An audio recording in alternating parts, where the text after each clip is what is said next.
I didn't know a single click could open a door that wasn't meant for humans.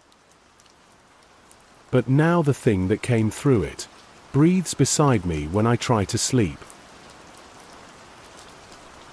Some nights, it whispers my name. Other nights, it whispers yours. Rain had been pressing against the window all evening, steady enough to feel like the world outside was dissolving. I was alone, as usual, scrolling mindlessly through forums, lost in digital noise, hoping something would numb me long enough to fall asleep. Then the message appeared. Not a chat bubble, not a notification, just text, appearing on my screen as if typed from inside the monitor. Don't click this link. I should have ignored it, deleted it, closed the laptop. But warnings like that feel like dares, and loneliness makes dares feel like invitations. The link wasn't normal. It looked hand-carved. Symbols that shifted slightly, like they were breathing. Not random, but not human either. I hesitated. Then curiosity moved faster than fear. I clicked.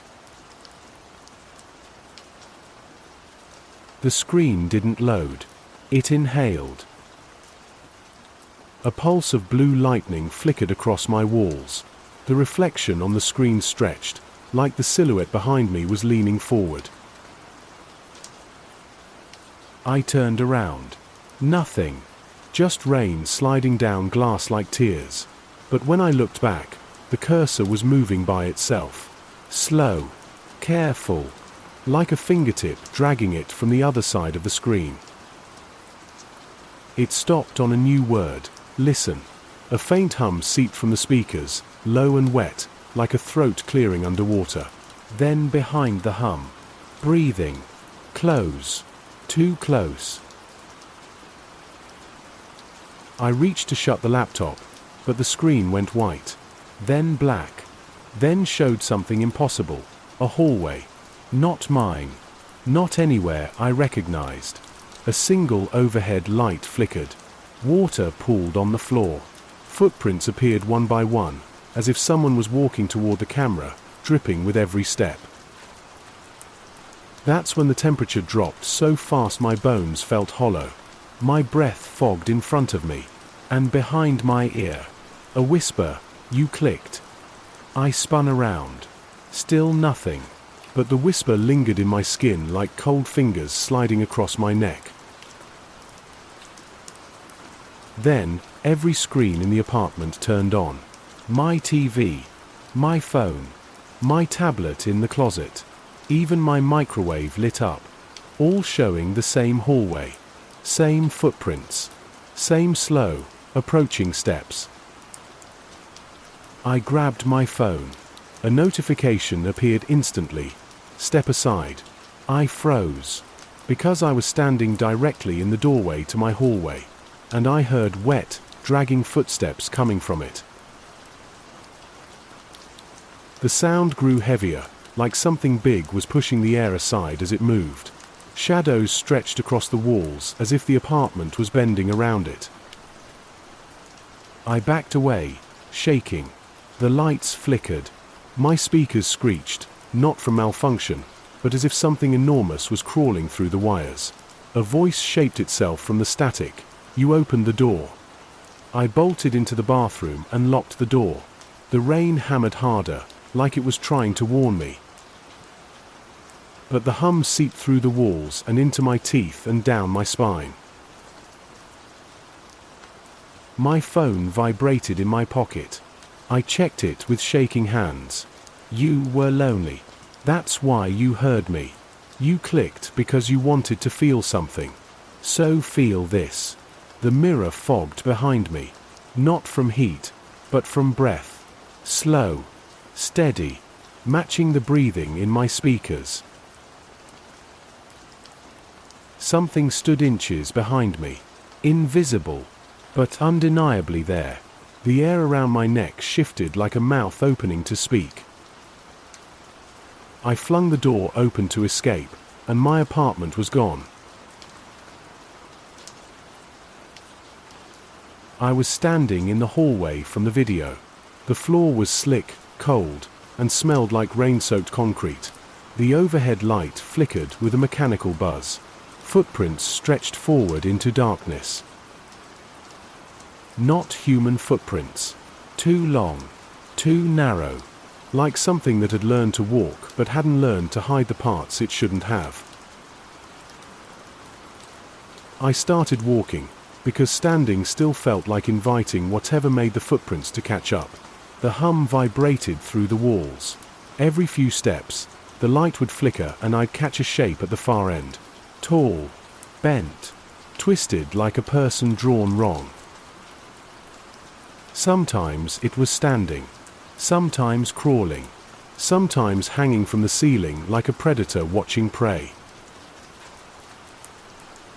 Every time the light flickered again, it was gone, but the footprints behind me grew wetter, fresher, as if something was walking just seconds after me, mimicking every step. Time didn't work right there. Minutes stretched like hours.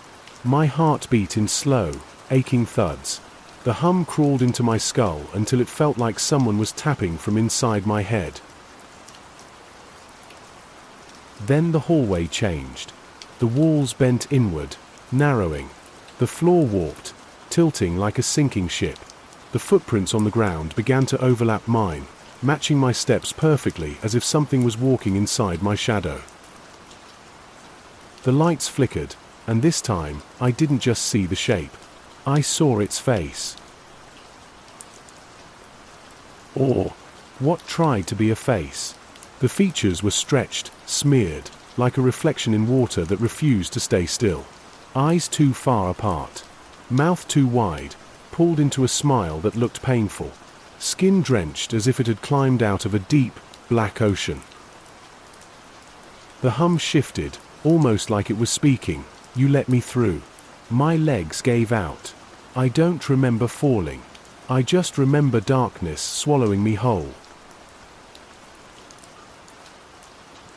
I woke up on my living room floor, soaking wet, breathing hard, laptop open in front of me, camera red light blinking. The forbidden link was open again, but the hallway was gone. Instead, there were files, videos, photos, recordings, all time-stamped.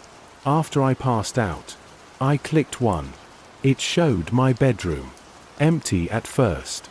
Then the door slowly opened, and a tall, dripping shape stepped inside. Another file. My kitchen. The shape standing in the corner, head tilted, watching me sleeping on the couch. Another file. My hallway. The shape crawling on the ceiling above me. Dozens of files. Hundreds. All documenting the hours I was unconscious, as the presence explored every inch of my home. Marking it. Owning it. Claiming it. Then one final message appeared across every screen. You returned. Good. Now tell them where to click. I haven't slept since. Every night, I hear the hum moving through the walls like something breathing through the wires. And sometimes, my laptop screen flickers on by itself and shows me a live feed of my own room from angles no camera should have. I'm telling you this because I think, no, I know, the link isn't done with me. It wants someone else now. Someone curious. Someone lonely. Someone who'll make the same mistake I did.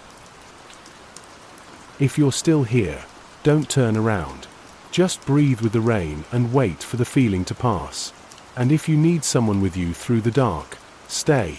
You're listening to Bloody Chapter. Like, share, subscribe, and don't click anything you don't understand. The next doorway might not close.